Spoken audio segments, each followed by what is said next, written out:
Olá, sejam todos bem-vindos ao curso online de O Livro dos Espíritos, aqui no canal do blog pessoal do Facebook Moisés e também no YouTube, Estudos da Doutrina Espírita.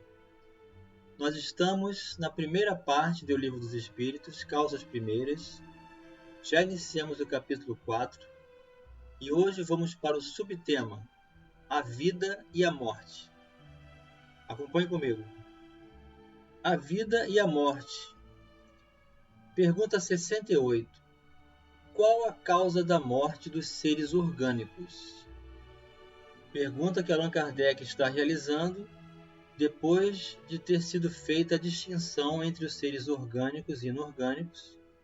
Os orgânicos apresentam a vitalidade, o princípio vital que une o espírito à matéria do corpo.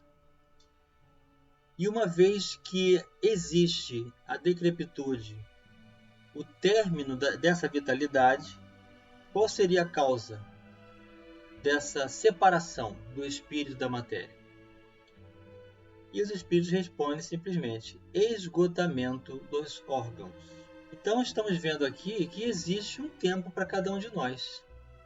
Existe um tempo previsto para estarmos aqui, espíritos que somos vinculados ao corpo físico de carne. Cada um de nós tem esse tempo mais ou menos previsto para atendermos aos recursos estabelecidos energéticos, como se fosse uma bateria, como se fosse uma pilha, que vai fornecer essa conexão e vai chegar um momento que ela vai se esgotar. Aí ocorre a separação do espírito do corpo. E ele vem com a questão sob pergunta A. Poder-se-ia comparar a morte à cessação do movimento de uma máquina desorganizada? Então, didaticamente, o grande pedagogo Allan Kardec está nos oferecendo recursos comparativos para nos ajudar a compreender os valores do espírito usando esse artifício material, uma máquina que não se pode mais ser utilizado. E os espíritos respondem que sim. Se a máquina está mal montada, cessa o movimento. Se o corpo está enfermo, a vida se extingue. Então, o esgotamento ocorre em função da perda desse recurso de vitalidade e é o momento de separação e retorno à pátria espiritual, de onde viemos e para onde todos retornaremos. Questão 69. Por que uma lesão do coração mais depressa causa morte do que as de outros órgãos? Muito interessante essa pergunta, né? Porque o coração é essa bomba que estabelece o concurso do movimento da irrigação sanguínea por todas as células do nosso corpo físico. Então, um órgão muito importante. Por que se ele estiver lesado, ele vai causar esse problema maior, mais depressa? E os espíritos respondem: o coração é máquina de vida. Não é, porém, o único órgão cuja lesão ocasiona a morte.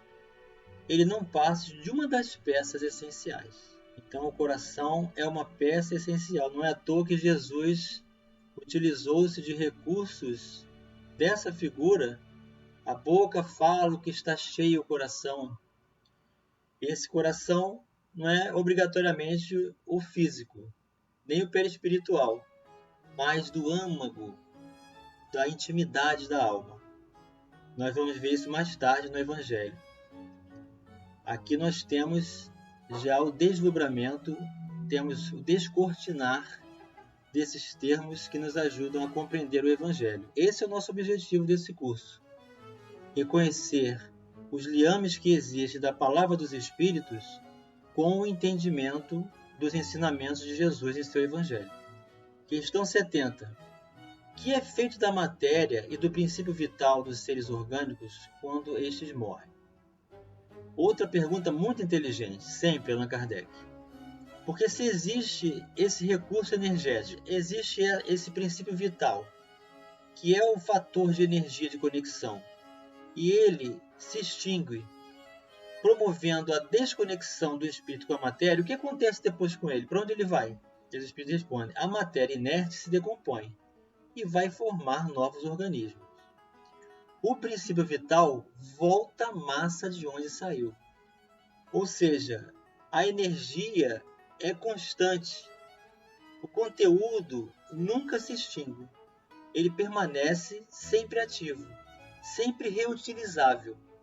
Na natureza, nada se perde, nada se cria, tudo se transforma, como nos disse apropriadamente o pai da química, Antoine Laurent de Lavoisier. E Kardec vem nos oferecer a sua contribuição através de uma observação. Morto o ser orgânico, os elementos que o compõem sofrem novas combinações, de que resultam novos seres. Ele está falando do conteúdo material. O mesmo conteúdo material físico que nós utilizamos para a formação do corpo, o corpo material, o corpo físico, ele retorna as combinações da matéria de volta às transformações naturais dos elementos, das substâncias que existem na terra, que existem no ar. Nunca se perdem, nunca se destroem, permanecem constantes. Ele continua: os quais aurem na fonte universal o princípio da vida e da atividade, o absorvem e assimilam, para novamente o restituírem a essa fonte, quando deixarem de existir. Os órgãos se impregnam, por assim dizer, desse fluido vital, e esse fluido dá a todas as partes do organismo uma atividade que as põe em comunicação entre si, nos casos de certas lesões, e normaliza as funções momentaneamente perturbadas. Mas quando os elementos essenciais ao funcionamento dos órgãos estão destruídos, ou muito profundamente alterados, o fluido vital se torna impotente para lhes transmitir o movimento da vida e o ser morre. Então, quando ocorre uma lesão, um corte, o próprio organismo que possui propriedades curadoras, ele restabelece o equilíbrio através do fluxo da dinâmica natural desse fluido, desde que a lesão não seja tão grave a ponto de isso não poder acontecer. É o que está explicando Allan Kardec. Mais ou menos necessariamente, os órgãos reagem uns sobre os outros, ou seja, um conjunto, né? Os sistemas se interligam e um órgão depende do outro para a manutenção do equilíbrio geral, resultando essa ação recíproca da harmonia do conjunto por eles formado. Destruída que seja por uma causa qualquer, esta harmonia ou funcionamento dele cessa, como o movimento da máquina cujas peças principais se desarranjem. Aquela comparação que ele perguntou sobre a questão da máquina, que se tiver uma peça fora do conjunto, a máquina inteira não funciona mais. É o que se verifica, por exemplo, com um relógio gasto pelo uso, ou que sofreu um choque por acidente, no qual a força motriz fica impotente para pô-lo de novo a andar. Quando nós abrimos um relógio, nós vemos as peças são minúsculas. São inúmeras roldanas, inúmeras mini-correntes de conexões, e uma depende da outra para realizar seu funcionamento. Uma daquelas peças fora de conexão, o relógio não funciona mais. No aparelho elétrico, temos imagem mais exata da vida e da morte. Outra comparação de Allan Kardec. Esse aparelho, como todos os corpos da natureza, contém eletricidade em estado latente. Os fenômenos elétricos, porém, não se produzem senão quando o fluido é posto em atividade por uma causa especial. Poder-se então dizer que o aparelho está vivo. Vindo a cessar a causa da atividade, cessa o fenômeno. O aparelho volta ao estado de inércia. Os corpos orgânicos são, assim, uma espécie de pilhas ou aparelhos elétricos, nos quais a atividade do fluido determina o fenômeno da vida. A cessação dessa atividade causa a morte. Então, o aparelho elétrico só vai funcionar se for conectado à tomada à rede elétrica. Retirada essa conexão, desligado o aparelho, ele continua no seu estado inerte. Então, a Kardec está comparando a corrente elétrica com essa fonte de energia do princípio vital.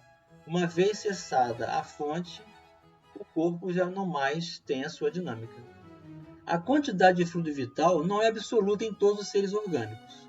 Varia segundo as espécies e não é constante. Quer em cada indivíduo, quer nos indivíduos de uma espécie. Alguns há que se acham, por assim dizer, saturados desse fluido, enquanto outros o possuem em quantidade apenas suficiente. Daí para alguns, vida mais ativa, mais tenaz e, de certo modo, superabundante. Nós vamos ver que existem encarnações de espíritos que estabelecem um concurso, por exemplo, na medicina, para realizar uma cirurgia de várias horas, passar a noite em claro realizando atendimento. Essas pessoas que encarnam com esse objetivo dentro da medicina ou em outras profissões que dependem dessa energia, vêm com essa superabundância de fluidos e têm uma vida realmente muito mais ativa. A quantidade de fluido se esgota, vital. Pode tornar-se insuficiente para a conservação da vida, se não for renovada pela absorção e assimilação das substâncias que o contêm. Daí a necessidade constante de nós repousarmos e nos alimentarmos, porque o repouso alimenta a alma, o alimento sólido e os líquidos, como a respiração também celular, restabelece porções desses fluidos. Ao dinamizarem-se no corpo, também se perdem, daí a necessidade de recomposição constante, de alimentação constante. O fluido vital se transmite de um indivíduo a outro. Aquele que o tiver em maior porção pode dá-lo a um que o tenha menos, e em certos casos prolongar a vida prestes a extinguir-se. Então é por isso que nós temos essa propriedade de alguns médiuns no campo da cura. Os fluidos em superabundância, em doação, o médium que tem essa faculdade pode impor as mãos, aplicar o passe e realizar concurso de restabelecimento e auxílio na recomposição do equilíbrio emocional, espiritual e, consequentemente, físico. Eis a proposta, por isso Jesus impunha as mãos sobre a multidão, conforme diz o Evangelho. Ao abençoar a multidão, estendendo as mãos, ele está abençoando a todos nós, enviando seus fluidos de amor, fortalecendo as nossas vidas, para que ela seja superabundante em plenitude, em consciência e oportunidade de aproveitarmos a vida com equilíbrio, com coerência, com consciência, para tirarmos esse proveito educativo, realizarmos o progresso natural e encontrarmos a saúde integral do espírito através dessa grande oportunidade que é a vida. Então você que está acompanhando os nossos vídeos, você pode acessar todos eles, ouvi-los o momento que desejar, porque todos estão gravados numa sequência, desde a introdução do Livro dos Espíritos até o ponto onde nos encontramos. Desejamos a você muita paz, muita luz, boas reflexões, muito estudo, muita apropriação dessas ferramentas na qualificação das nossas vidas.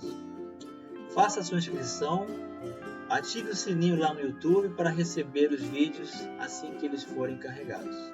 Comungue conosco, mande sua mensagem, faça sua pergunta. Muita paz, um grande abraço e até o próximo vídeo.